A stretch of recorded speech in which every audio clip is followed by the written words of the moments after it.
तव कथामृतं तप्तजीवनं कविभिरीडितं कल्मषापहं श्रवणमङ्गलं श्रीमदाततं भुवि गृह्णन्ति ये भूरिदा जनाः।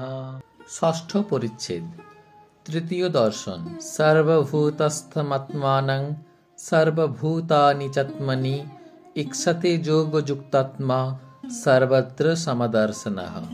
মাস্টার তখন বরাহনগরে ভগিনীর বাড়িতে ছিলেন। ঠাকুর শ্রীরামকৃষ্ণকে দর্শন করা অবধি সর্বক্ষণ তাহারই চিন্তা। সর্বদাই যেন সেই আনন্দময় মূর্তি দেখিতেছেন ও তাহার সেই অমৃতময়ী কথা শুনিতেছেন।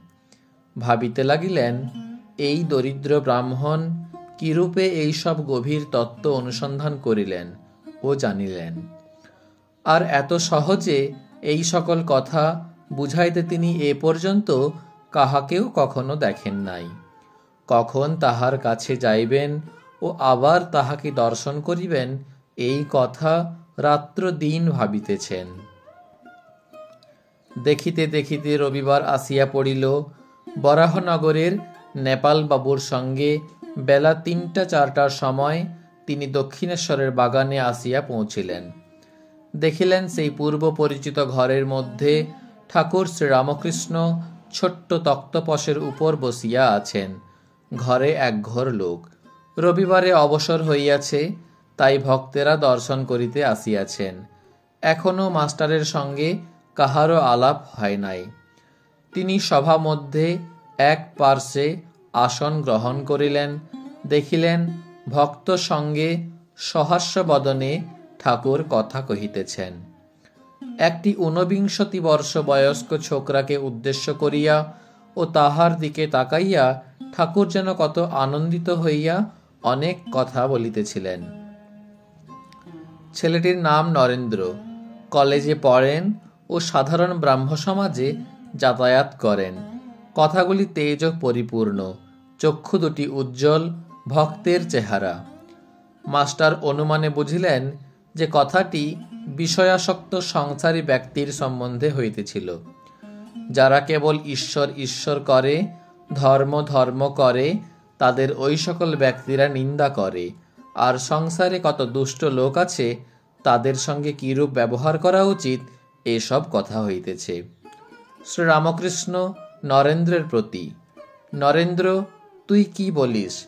সংসারী লোকেরা কত কি বলে, কিন্তু দেখ, হাতি যখন চলে যায়, পেছনে কত জানোয়ার কত রকম চিৎকার করে, কিন্তু হাতি ফিরেও চায় না। তোকে যদি কেউ নিন্দা করে, তুই কি মনে করবি? নরেন্দ্র, আমি মনে করব কুকুর ঘেউ ঘেউ করছে। শ্রীরামকৃষ্ণ সহাস্যে, না রে, অত দূর নয়। সকলের হাস্য। ঈশ্বর সর্বভূতে আছেন, তবে ভালো লোকের সঙ্গে মাখামাখি চলে, মন্দ লোকের কাছ থেকে তফাৎ থাকতে হয়। বাঘের ভিতরেও নারায়ণ আছেন, তা বলে বাঘকে আলিঙ্গন করা চলে না। যদি বলো বাঘ তো নারায়ণ, তবে কেন পালাবো? তার উত্তর, যারা বলছে পালিয়ে এসো, তারাও তো নারায়ণ, তাদের কথা কেন না শুনি? একটি গল্প শোনো। কোনো এক বনে একটি সাধু থাকেন, তার অনেকগুলি শিষ্য। তিনি একদিন শিষ্যদের উপদেশ দিলেন যে সর্বভূতে নারায়ণ আছেন, এইটি জেনে সকলকে নমস্কার করবে। একদিন একটি শিষ্য হোমের জন্য কাঠ আনতে বনে গিয়েছিল। এমন সময় একটা রব উঠল, কে কোথায় আছো পালাও, একটা পাগলা হাতি যাচ্ছে।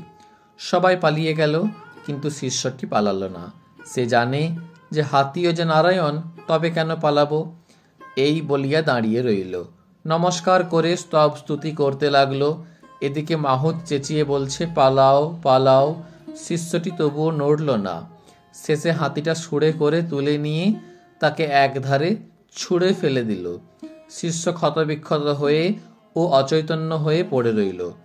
এই সংবাদ পেয়ে গুরু ও অন্যান্য শিষ্যরা তাকে আশ্রমে ধরাধরি করে নিয়ে গেল আর ঔষধ দিতে লাগলো। খানিকক্ষণ পরে চেতনা হলে ওকে কেউ জিজ্ঞাসা করলে, তুমি হাতি আসছে শুনেও কেন চলে গেলে না? সে বললে, গুরুদেব আমায় বলে দিয়েছিল যে নারায়ণী মানুষ জীবজন্তু সব হয়েছেন। তাই আমি হাতিনারায়ণ আসছে দেখে সেখান থেকে সরে যাই নাই। গুরু তখন বললেন, বাবা, হাতিনারায়ণ আসছিলেন বটে, তা সত্য, কিন্তু বাবা, মাহুত নারায়ণ তো তোমায় বারণ করেছিল। যদি সবই নারায়ণ, তবে তার কথা বিশ্বাস করলে না কেন? মাহুত নারায়ণের কথাও শুনতে হয়। শাস্ত্রে আছে অপনারায়ণ, জল নারায়ণ, কিন্তু কোনো জল ঠাকুর সেবায় চলে, আবার কোনো জল আঁচানো, বাসন মাজা, কাপড় কাচা কেবল চলে, কিন্তু খাওয়া বা ঠাকুর সেবায় চলে না। তেমনি সাধু, অসাধু, ভক্ত, অভক্ত সকলের হৃদয়ে নারায়ণ আছেন, কিন্তু অসাধু, অভক্ত, দুষ্ট লোকের সঙ্গে ব্যবহার চলে না, মাখামাখি চলে না। কারো সঙ্গে কেবল মুখের আলাপ পর্যন্ত চলে, আবার কারো সঙ্গে তাও নয়। ঐরূপ লোকের কাছ থেকে তফাতে থাকতে হয়।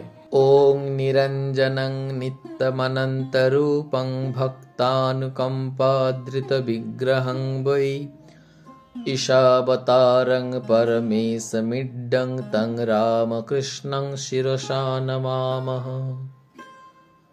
ওং শ্রীরামকৃষ্ণার্পণমস্তু।